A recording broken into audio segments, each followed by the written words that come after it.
Hello, Professor Robinson.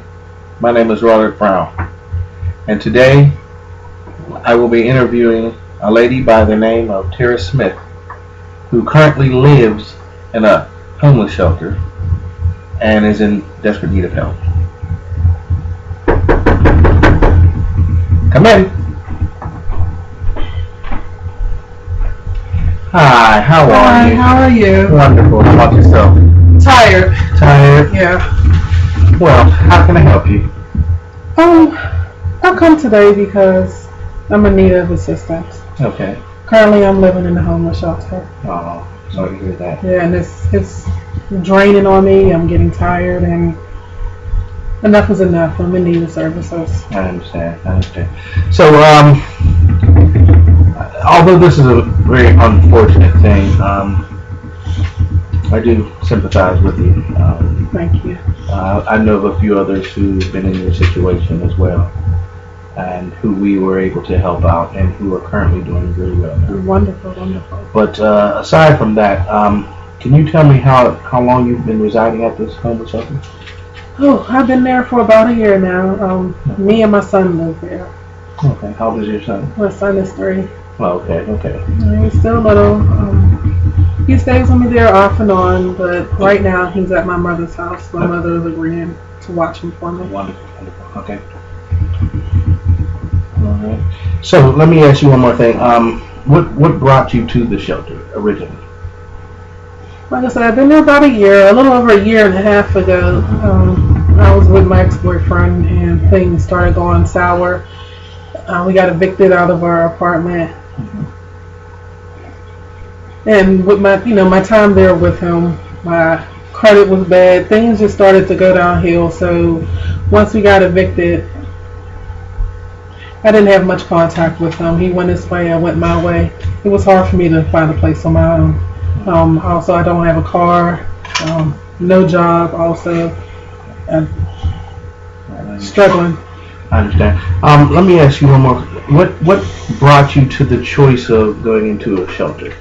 I had nowhere else to go. Like I said, I broke up with my ex-boyfriend. He went his way, I went my way. My family, I couldn't count on them. I couldn't count on them to let me stay with them. I'm not close to my siblings. Oh, you're not at all? No, my mother neither. My father, he's deceased. I had no choice but to come to the shelter. I was either there or sleep up under a bridge, and Right. All right. Let me ask you one more question. Tell me about your experience there at the shelter. It's been rough. It's been very rough. You have so many different people there. Everyone in the same situation, basically, as you. Everyone fighting against each other. The sadness, the misery. It's scary, and I'm tired of it. I'm tired of subjecting my child there. I'm tired of being there. I can't sleep. I'm tired, and I just need to go. I need to go. Okay. Tell me. I know we spoke. You briefly mentioned something about your family, but can you tell me a little bit more about your relationship with your family? Like I said, my family and I, we aren't close at all. We weren't raised up with each other, for one thing, and we weren't raised close. The ones that, did stay around one another. My mother was alcoholic, her and my father, a lot of fighting in the home. It just wasn't a good upbringing. So when all of us were able to move out on our own, everyone went their own way. And, when I was staying with my boyfriend, things were going okay with me, but I had a lot of criticism from my family about how I should be doing better with my life and doing this and that. And when we broke up, it was just made things worse. And I couldn't stand to go and live with my mother. She didn't want me there anyway. So Okay. And I'm sorry to hear that. It's very rare we hear things like that. But can you tell me a little bit more about how you were brought up separate from your family? I noticed that you said that you guys were raised separately. Can you expand on that a little bit? he said, we're a large family, a lot of siblings, and I said because of my mom and dad's alcohol issues, some of us stayed with grandparents, aunts and uncles. It was none of us wanted to be around that, so they weren't supervising us like we should be. So everyone was on their own thing. So basically. And can you tell me a little bit more about why you feel that you aren't able to rekindle some of the relationships you have with some of your family members? Well, as for my siblings, some of us ended up growing up being successful, good jobs, homes, families, and some of us ended up on the other end of the stick. And I'm not saying I'm on the other end of the stick, but I'm not where they are, and so they belittle me, and I just can't relate to them. Okay. Now, one other question. What do you hope to gain from this particular meeting? I hope to get my own place. I need to get out of the shelter in order to get myself in order, to get my son from around his grandmother, and just get my life back on track. I'm 30 years old, and I shouldn't be going through this, and I feel bad that I'm putting my son through this. Well, Tara, I would just like to say, what I've heard from you today is very unfortunate.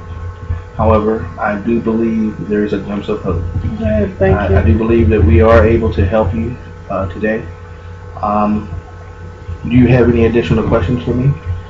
No, I just want to know, after this meeting is over, what the next step is going to be. And, I know it isn't going to take, it's going to happen fast for me to get in the place, but what should I expect after this meeting is over? Well, one of the things you can expect is for not only myself but a team that will be working with me, that will be dedicated towards meeting your goals and trying to help you get in a better place than where you are right now.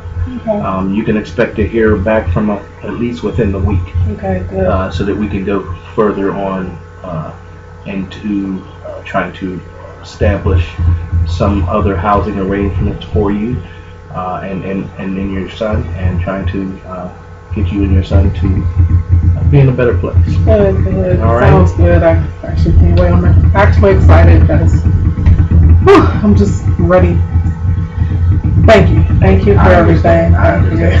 Hey, listen out for a phone call from me or one of my team members within the week. All right, thank you. All right, you're welcome. Have a great day. You too. All right.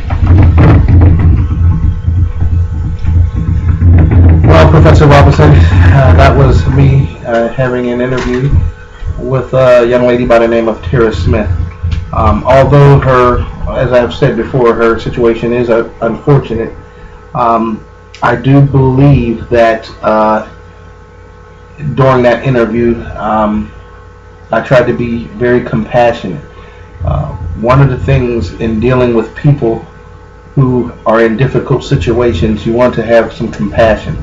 You want them to feel that they're not the only ones in this world going through things, or that they're going through it alone. Another thing I want to do is let her know, which I didn't actually do before she left, but I want her to understand that anything that we speak about would be confidential.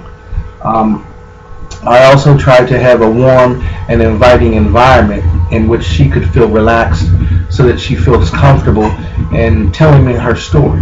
Because ultimately, for me to be able to get to the core of the situation, I have to completely know her story. Knowing her story will allow me to be able to help her as much as I can. So thank you, Professor Robinson, for this opportunity to share with you on how I would deal with that particular situation. Thank you.